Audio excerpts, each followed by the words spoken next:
curățare integrală, schimbare pastă termoconductoare și upgrade la SSD pentru acest model de laptop.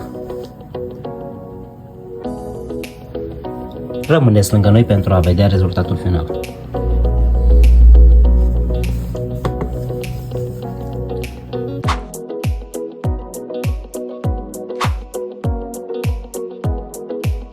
Rezultatul după curățare și schimbare pastă termo.